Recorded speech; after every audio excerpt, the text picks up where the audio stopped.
asalaamaaleykum mbokk yi maa ngi tudd Mathiambo maa ngi jóge États-Unis donc ça fait plus de 20 ans may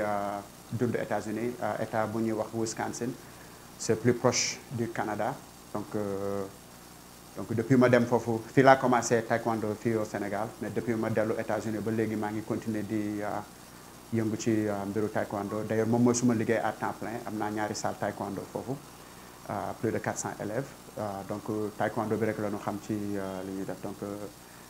ñëwaat Sénégal suñu réew comme fii la lépp commencé doore donc il faut ñu bëgg a dellusiwaat jàppale ñi fi nekk di def taekwondo pour ñu gën a mën a développer ci taekwondo bi loolu mooy yitte yi mooy tànk yi ñu indi fii tey. bu mu la laajoon nga tënkal ma lan mooy taekwondo en général. taekwondo en général discipline martiale la bu jógee Corée foofu la soqi ko mais taekwondo ci tey ci adduna bi boo dee xool am na façon taekwondo yu bari loolu boo ko gisee li ko waral mooy ki développé taekwondo mi ngi tudd général Hong Hee Choi noonu la tudd général bi muy développé taekwondo dafa ni taekwondo du art bu nga xamante ni dafay nekk ci benn place kese dafa nekk art boo xamante ni dafay évoluer ci kàddu yooyu art bi mi ngi continuer mi ngi taekwondo ñu ngi ko soññ ci année 1955 ci la créé taekwondo comme ni ñu ko xamee tey mais mooy auparavant avant 1955 amoon na ay formes discipline martiale yu ñu doon pratiquer ci Corée amoon influence japonaise influence chinoise mais moom en tant que coréen mu bëggoon développer lu nga xamante ni art la boo xamante ni c'est propriétaire boo dee xool Corée lay doon mais bi mu ko développé ba pare nag daf ne lii du Corée kese moo ko moom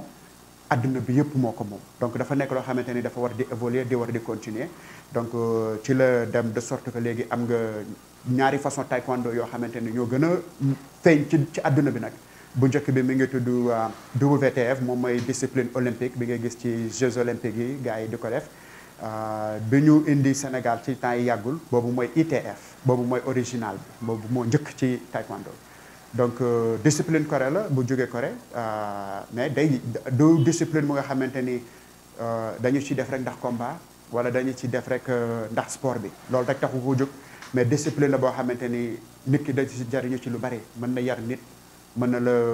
may courage mën na la may discipline de sorte que lépp looy liggéey loo ci yëngu-yëngu boo ci àndeek discipline di nga ci réussir donc loolu man moo ma neex ci taekwondo man loolu laa xam ci taekwondo bi. ok bu mu la déggee ci sa raisonnement dafa mel ni ñaari forme taekwondo moo am ITF ak xawma ban. oui yow ban ngay pratiquer ci ñaar yooyu. oui c'est vrai maa ngi pratiquer ITF mais maa ngi commencé taekwondo fii Sénégal yàgg na trop bi ma nekkee université à Saint-Louis ci laa commencé woon taekwondo mais boobu WTF rek la ñu xam Sénégal boobu rek la ñu amoon accès donc bi ma demee États-Unis en 99 maa ngi doon liggéey ci benn boîte téléphone compagnie téléphone alors benn collègue mu ne ma am na beneen waay bu nekk fii buy def taekwondo alors ma dem waxtaan ak moom maître boobu nag ki ma doon waxal ITF la doon def après bi ma ñëwee ñu waxtaan mu ne ma bon c'est vrai man def naa WTF mais yàgg na bi ma changé ci ITF bi ma ne ko waa d'accord man ITF bi de xawma ko xanaa nga wan ma ci tuuti bi mu commencé nag di ma expliquer différence bi expliquer ni ITF di expliquer technique ni ITF di expliquer déplacement ni ITF di expliquer art bi ni mu lay protéger yow en tant que pratiquant ni mu lay protéger ba yenn gaañu yu bëri nga mën ko ci moytu lépp ci say déplacement ak ci say position alors foofu man ci laa boo dee xool bu pour utiliser le terme ci laa tuub dellu ci dugg ci ITF bi donc c'était en 99 depuis 99 ba léegi ci ITF bi laa yëngu yàlla suturaal na ma ci ba maa ngi ci takk ceinture noire 5e dan depuis 2015 ci laa takk sama ceinture noire 5e dan incha allah at bii di ñëw dinaa passer grade pour 6e dan donc yàgg nañu ci di yëngu mais ñaar yooyu WTF ak ITF ñoo gën a féew ci adduna bi parce que moom la nit ñi gën a xam ITF bi rek y a plus de 50 millions de pratiquants à travers le monde donc du lu tuuti art bu mag la bu yaatu la dañ ci am yaakaar am ci xalaat que ni dina gën a dox dina gën a développé surtout fii ci Sénégal am nañ ci yaakaar bu baax que ni dina gën a développé donc loolu moo ñu farataal daal. ok léegi mën nga ñu expliquer quelques aspects techniques pour différencier ñaari forme taekwondo yi. Oui fi may commencer mooy WTF ci sama xalaat bu gàtt de bu fekkee am na ñu nga xamante ni ñu ngi déglu émission bi ñuy def WTF maa ngi leen di jéggalu d'abord bu fekkee li may wax daf leen di offensé tu jubluwuma ci di wax luy offensé nit parce que aar yëpp baax général daf ni amul benn discipline martiale bu bon pratiquant bu bon rek a am parce que art martial boo ci jël mën nga si jariñu donc ki jàng art martial bi ak li mu koy utiliser li tax mu koy jàng ak ni mu ko bëgg a utiliser foofu la différence bi nekk donc différence bi ci ñun ci nit ñi la ñu koy pratiquer mais pas ci art bi donc différence bu njëkk bi ma ci gis nag ci seetlu depuis WTF mu dugg ci olympique bi nekkatul aspect philosophie bi dañ ko manqué aspect art bi dañu ko manqué donc depuis mu dugg ci olympique bi dama gis ci sama seetlu bu gàtt que ñu bëri léegi aspect combat bi kese la ñuy concentré wu ci aspect combat bi kese mais loolu durée bu gàtt la parce que ak loo mën boo commencé di jëm mag sa mën day wàññeeku donc bu fekkee ci loolu rek ngay basé wu ci art bi donc doo ci mën a sori donc ITF dafa def de sorte que tey jii grand maître Paul Wilder bi ma fi àndaloon mi ngi jógee Allemagne moom mooy vice-président international il a plus de 60 ans mais ba léegi mi ngi ci yëngatu parce que boo dee xool li ko waral mooy ITF ni muy expliquer technique booy déplacer say tànk ni ngay déplacer mu protéger ses joints yëpp genoux yi chevilles yi loxo yi lépp la lay protéger dafa koy def de sorte que yow mii koy pratiquer da nga koy mën a pratiquer ak aise wàññi stress bi ngay teg ci sa joints yi de sorte que di nga ci gën a mën a yàgg di nga ci mën a def ay ati at te doo ci am benn blessure fondamentalement foofu man ci sama gis-gis foofu la différence bi gën a ëppee que ITF dafay sàmm kiy pratiquer mën ko longévité ci art bi mu mën a gën a yàgg mu mën ci gën a kii donc technique yi daal ci laa gis loolu et puis aussi beneen différence bi mooy ITF ci sama gis-gis bu gàtt et aussi mooy art bu nga xamante ni moom kese laa xam ci àdduna bi moom li ma xam laay wax buy expliquer technique bu ci nekk lan lañ ci jublu lan mooy objectif bi et bu fekkee dafa am nit ku lay bëggal musiba nga war a défendre sa bopp ban technique mooy gën a efficace ak ban distance ITF daal laa gis moom mooy expliquer loolu pour xamal la yow mii di pratiquer nii ak nii ak nii ak nii nga mën a def bu la kenn ñëwee bëgg la song indi la musiba mais ci kaw loolu nag dafa lay avertir que ne yow en tant que pratiquant loolu lépp da nga ko war a moytu daal moom mooy gàllaaju doomu aadama ci sama gis-gis bu gàtt wala nit toll rek nga bëgg a song ak moom xeex lu nekk xaj na ci donc daf ñuy ITF daf ñuy jàngal ñu moytu mais ci biir loolu technique yi nag wax dëgg yàlla ma nga fa de sorte que bu ma jéemee moytu te amatuma fu ma moytoo sës rek dinaa mën a asaki pexe ba dinaa xam fu ma lay laal ci yow ak ban partie ak ban sama loxo man sama yaram lan laay utiliser pour gën a mën a am efficacité donc loolu daal ci ITF laa xam ne moo koy expliquer beneen différence bi pour gàttal bañ a guddal wax bi ITF itam ci laa xam ne moom moo am benn comité international bu nga xamante ni dañuy ña ko sokk nit ña fa nekk grand maître la nu ñoom ñëpp 9e dan grand maître dañuy tukki ci àdduna bi yëpp di jàngal ñi fay ñuy pratiquer ñëpp loolu boo ko gisee dañu bëgg a standardiser technique yeeg ni ñuy defee lépp standardiser ko de sorte que maître Ngom mii di directeur technique ITF Sénégal bu demee championnat mondial buy def ay tool lañ ko tuddee tool TUL buy def ay tulam keneen ku jógee Allemagne buy def même chose lay doon keneen ku jógee Chine buy def même chose lay doon du am benn différence loolu boo ko gisee mooy grand maître yi nekk ci comité boobu di tukki ci adduna bi di jàngal ni enseignants yi ñuy jàngale taekwondo ñu leen di jàngal di leen former lépp mu jaar ci même yoon foo munti dem ci àdduna bi même chose lay doon loolu ci ITF kese laa ko gis waaw. ok d'accord d'après ni ma la déggee sa présentation États-Unis nga nekkoon depuis 20 ans di pratiquer foofu taekwondo mais ñàkkul ne tamit di nga am ay connaissance ci ni taekwondo di doxalee fii Sénégal ma la doon laaj ndax fii ni am na communauté bu am doole buy représenter taekwondo fii Sénégal. waaw taekwondo ITF bi mu ñëwee Sénégal yàggul 2016 la taekwondo ITF ñëw Sénégal te ñëwee bi ni mu dikkee dama ñëwoon vacances ak suma famille ci fête Noël yi alors samay jarbaat yu nekk fii amoon benn événement bu nu amoon seen école alors ma dem di seetaan ànd ak suma doom ñuy supporter ci la rencontré maître Ngom moom ak ay élèves am ñu doon def démonstration taekwondo après bi nu paree fi ñu dugg di changer ma ñëw nuyu leen ni leen man itam damay def taekwondo moom itam mu nekk ku baax lool parce que taekwondo loolu lay digle dafay rassembler nit dafay unir nit alors mu invité ma saalam te xamante wunu mënoon na ma xamal ni man xamuma la li ngay def intéressé wu ma man sama salle laa yor samay élèves laa yor damay def li ma neex mais loolu lépp fekk ko ci dafa ñëw invité ma ni ma waa mais kon boo amee jot ngoon salle bi fii la nekk nga ñëw ñu entraîner ma dem entraîner mu présenté ma élèves yi wax leen ñu jox ma respect nag parce que taekwondo moom respect la ñun ñoom ñëpp wax dëgg yàlla macha allah ñu jox ma respect ñu travaillé après ñu teg ci ay yeneen jour ñu travaillé mu ni ma waaw maître man gis naa ni li ngay def nii day wax dëgg yàlla defe naa ni xam naa ni taekwondo Sénégal ñëpp mën nañ ci mën a jariñu gis nga gis-gis bi de mënoon na ni kii kan maa ngi koy doog a xam man dama koy téye sama ruq rek mu defal ma man kese waaye waxul loolu de dafa ni lii ngay def li nga may wan nii Sénégal ñiy def taekwondo ñëpp mën nañ ci jariñu su ma sañoon dama lay invité waat nga ñëw defal ñu stage man ne ko amul problème mu dem waxtaan ceeg bureau fédération taekwondo bi nekkoon Sénégal mu ñëwaat ne ma waa gars yi de rafetlu nan kàddu bi daal di may invité waat ma ne ko mars dinaa ñëw incha allah 3 mois lañ ci teg ma ñëwaat def fi stage après nag ci 3 mois bi ma ñëwaatee di def stage bi ci laa ko commencé di ko montrer yenn aspects yi différence yi ak ITF mu ne ma lii de baax na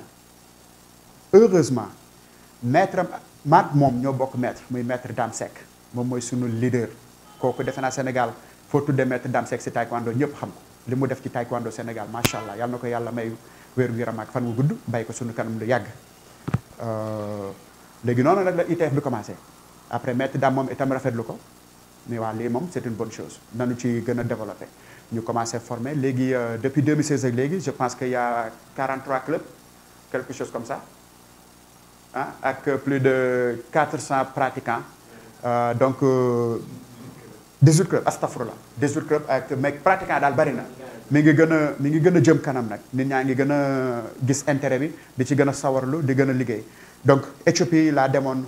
mois août bi passé foofu la ñu doon organiser championnat d'Afrique parce que taekwondo ITF bi mu dugg Afrique ci est bi la commencé Éthiopie Kenya boor boobu la commencé donc foofu la ñu gën a ëppee moo tax ñu defoon championnat d'Afrique bi en Éthiopie alors fa laa dem rencontré fa grand maître Paul Waila ñu waxtaan ma ne ko waa taekwondo ITF bi de dugal nañ ko Sénégal ñu ngi fay commencé di ko def mais bu ñu sañoon nag ñu jàppale ñu si parce que technique yeeg affaire yooyu gars yi xamaguñu ko mu ne ma waa d'accord kon man dinaa def le tout pour dem Sénégal gis nga de newul naan ma Sénégal fayal billet newul na ma Sénégal hébergé waxul def ni comme si ITF bi dugg na Sénégal te ñun lu développé ITF bi la ñu bëgg man dinaa ñëw Sénégal ma ne ko boo jàppee date nga wax ma man dinaa dagg billet fekk la fa mu bind ma dafa dellu Allemagne bind ma ne ma waa man jàpp naa date dinaa dem Sénégal du 22 au 24 mars ñu def stage danga ma ne ko amul problème dinaa ñëw noonu beneen maître bu nga xamante ne ci ñi développé ITF Afrique la bokk gis affiche bi daal ne man itam bëgg naa dem ñu ne ko aywa bismillah moo dagga boppam billet noonu sama maître bi nekk États-Unis ma woo ko ne ko ñun de dañuy dem Sénégal pour def stage ITF ba su ma sañoon nga ñëw comme yaay sa maître mu ne ma amul problème moom itam daggal boppam billet mu ñëw ñun ñëpp ñu ñëw développé mais bi ñu ñëwee nag y avait plus de 100 personnes ñu ñëwoon di pratiquer pour jël ci xam-xam bi mën a gën a continuer donc am naa yaakaar daal que ITF bi dina gën a dox Sénégal et puis grand maître Waila ci boppam sax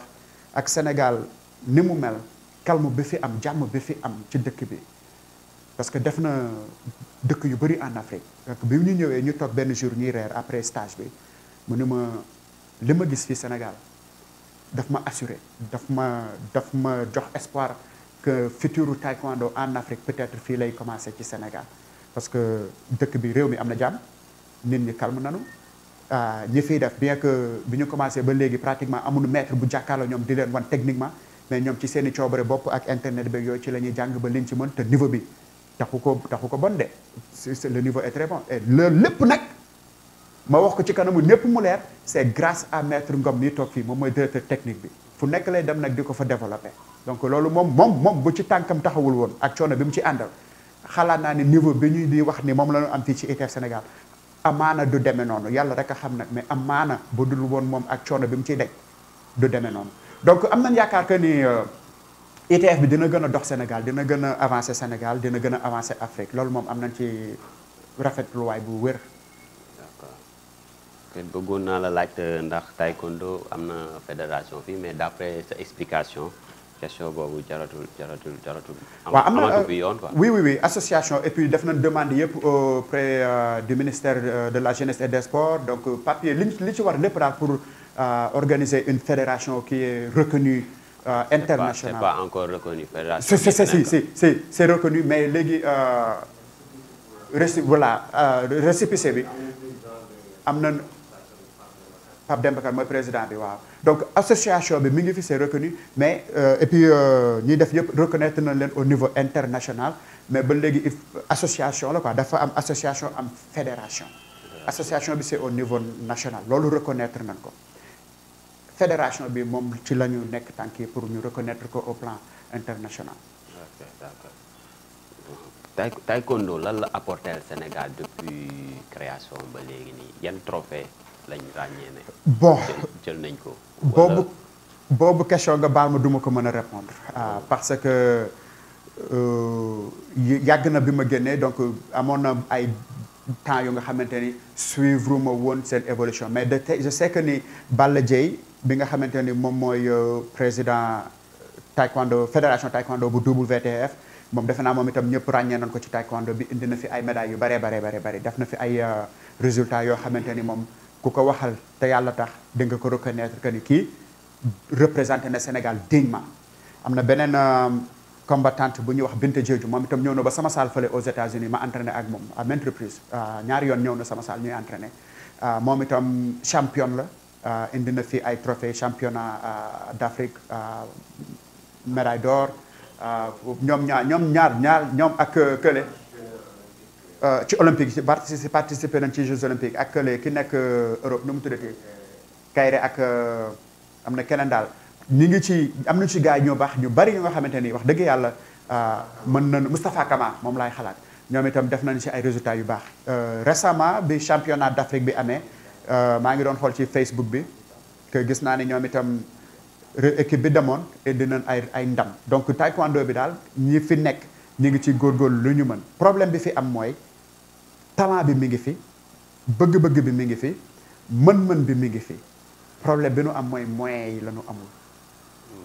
donc man su may ñaanal Sénégal taekwondo Sénégal lu mu ci muti doon mooy ñi nga xamante ni ñoo nekk ci ministère de la jeunesse et des sports ñi nga xamante ni ñoo nekk ci kaw mën a guider jeunes yi nañ leen ci jàppale parce que ñi ngi def ay résultats bu ñu leen jàppale tuuti rek mettre leen dans de bonnes conditions xalaat naa ne daan egg foo xamante ni dina romb seen gistuwaay. D'accord léegi est-ce que Sénégal dina bëri lu muy organiser ay championnat taekwondo fii si sol. bon ñi ngi ciy xalaat bi grand maître Paul Waye la ñëwee benn jour ñuy samedi bi ñu defee stage bi ba ci ngoon bi ñu jël pause di añ ñu profité ci def ci benn réunion donc président bi Papa Demba Kane ñu toog ak moom ak grand maître Waye la ak maître Ngom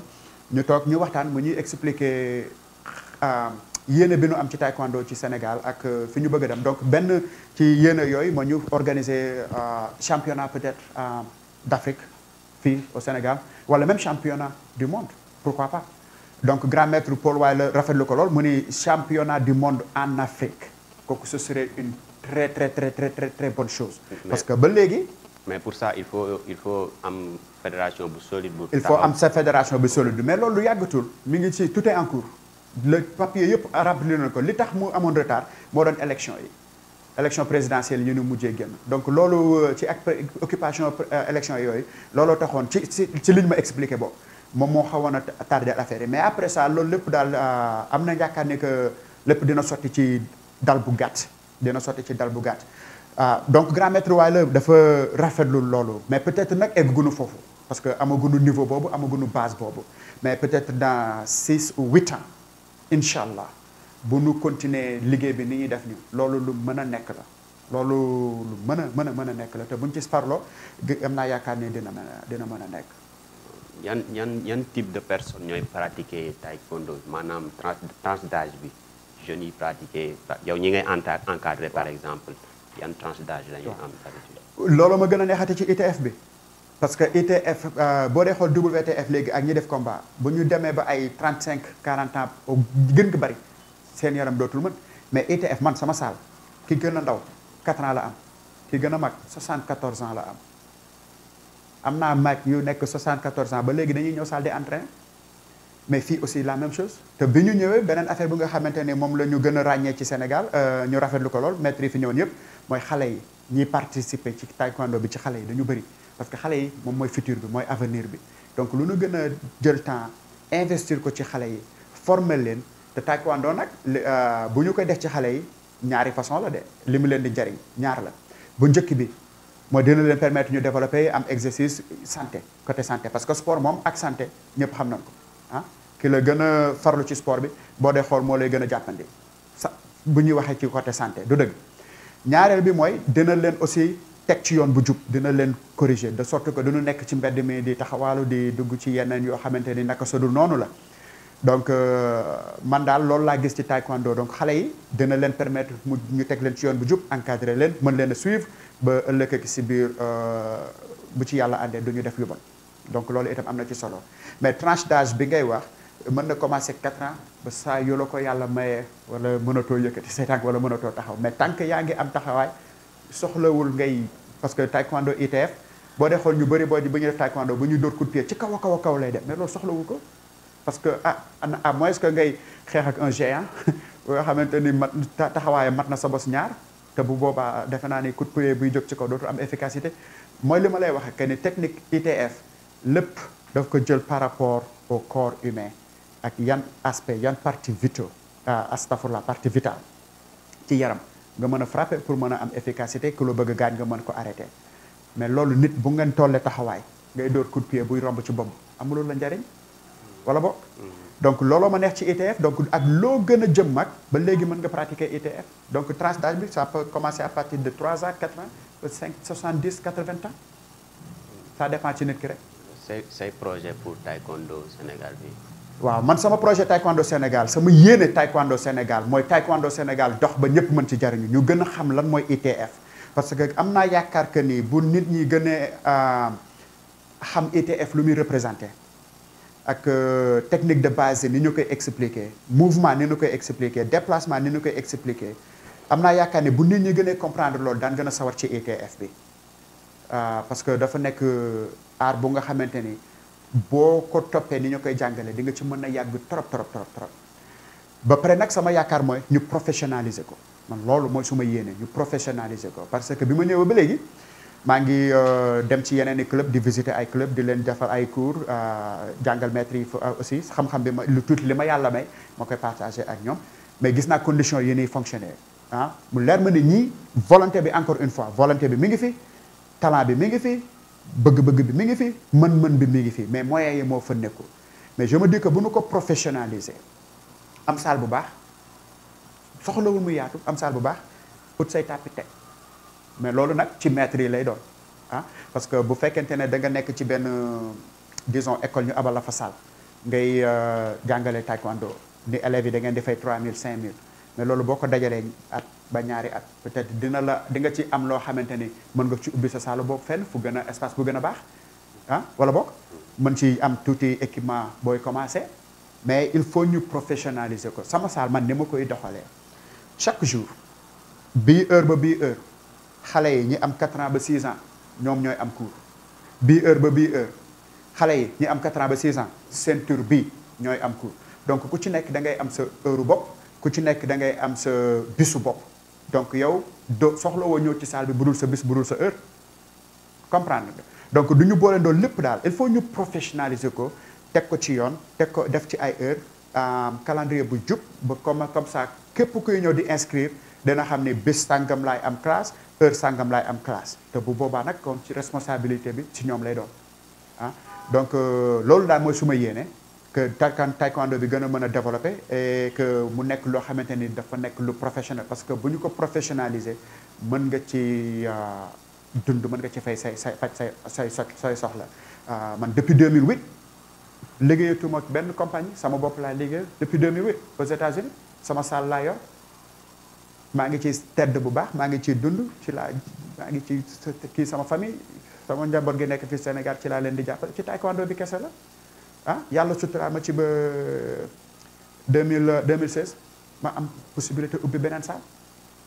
incha allah bëgg naa ubbi beneen salle mais loolu itam bëgg naa ko am fii Sénégal mais bu ma ko fi indi Sénégal bëgg naa fekk maître nga moom itam mu nekk ci condition yoo xamante ni taekwondo bi moom la xam ci lay liggéey mu mën ci tedd mën ci teral njabootam donc keneen ak keneen bu ñu defee noonu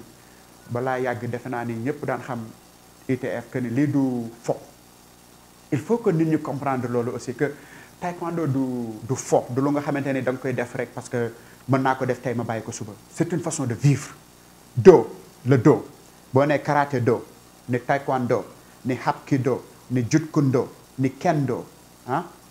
le do signifie la vie aspect de vivre la voix comprendre donc mooy esprit bi mooy philosophie bi donc philosophie boobu il faut ñu koy vivre il faut ñu intégrer ko ci sunu bis bi que man sama àdduna damay toog nit ñi ma mais maître yow bi ngay def taekwondo bi léegi parce que ça fait presque 30 ans bi may def taekwondo bi léegi waaw bi ngay def taekwondo léegi mës nga ko utiliser fenn ci mbedd mi yooyu ma ne ko chaque jour loolu su ma leen ko répondre dañ yaakaar ni chaque jour damay dem di uti ku may xeexal ñu ne ma ah bon commencé ni kii man leen non chaque jour dama koy utiliser parce que chaque jour dinaa def la sorte que lu ma defoon démb lu bon dinaa ko moytu tey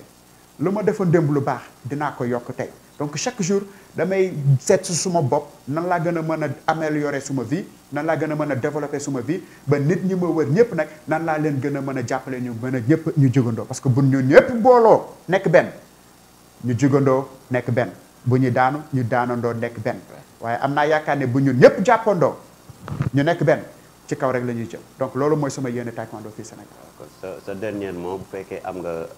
appel booy lancé jëmale ko ci état bi pour mu jàppale taekwondo bi. waaw bon dernier mot mooy vraiment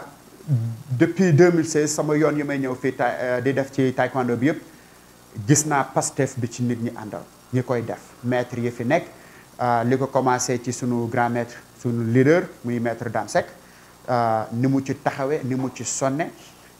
gis naa aussi ñi fi nekk bien que amuñu moyens ñoom itam ni ñu ci sonne ak bëgg-bëgg bi nu ci am ak Pastef bi nu ci àndal donc je dis que bu fekkente ne gouvernement Sénégal jàppale na leen tuuti ITF taekwondo ñi koy pratiquer fii mën na nekk fierté sénégalais yépp képp ki sénégalais parce que yàggulee bi ñu ko commencé pratiquement 2 ans lay toll bi fii taekwondo bi ñëwee léegi ITF mais ba léegi performance ITF grand maître yi nga xamante ni ñoo ngi jógee Allemagne ki feneen ñëw ci espace de 2 ans ñu xool de on s'attendait à pire mais ñii am nañu niveau bu ñu leen jàppalee tuuti rek daan sori niveau boobu nga xamante ni moo gën a élevé ña nekkoon ca côté est ba de ñi nga xamante ni taekwondo ba mu fa duggee léegi am na lu plus de 10 ans à moins de 2 ans ñu def lu nga xamante ni grand maître yi seen bopp ñoom ñoo reconnaître que ni ñun lii ñu fi def ci durée bu gàtt boobu sori na donc ñooñu xam nga boo leen jàppalee daan gën a sori donc man loolu mooy su ma yéene te maa ngi koy lancé gouvernement bi ñu commencé ministre de la jeunesse et des sports ak képp ku nga xamante ni yaa ngi yëngu-yëngu ci ndaw ñi ci xale yi ñu jàppale leen ci bu baax a baax a baax luñ ci mën nan leen ko jàppale parce que je trouve que bu ñu leen ci jàppalee balaa dal bu yàgg daanu indil Sénégal ndam lu nga xamante ni fierté Sénégal lépp lay doon donc man loolu daal incha allah bu ci yàlla àndee moom mooy suma yéene daal man lu ma ci mën dinaa ko def moo tam comme wax naa ko danaa ko man lu ma leen mën a jàppale dinaa leen ko jàppale ak lu mu tuuti dinaa leen ko jàppale bu soxlaa man dinaa daggal suma bopp bi ñëw ñu def stage bu ñu amee équipe nationale bu war a dem championnat bu ñu soxlaa encadrement jaral na ma daggal suma bopp bi ñëw encadré leen incha allah mais bu ci ñëpp jàppee nag surtout ñi nga xam ñoo nekk ca kaw position d'autorité bu ñu ci jàppee defe naa dina gën a avancé. waaw jërëjëf. jërëjëf Sane jërëjëf. ok merci. merci beaucoup jërë ngeen jëf. jërëjëf. su ma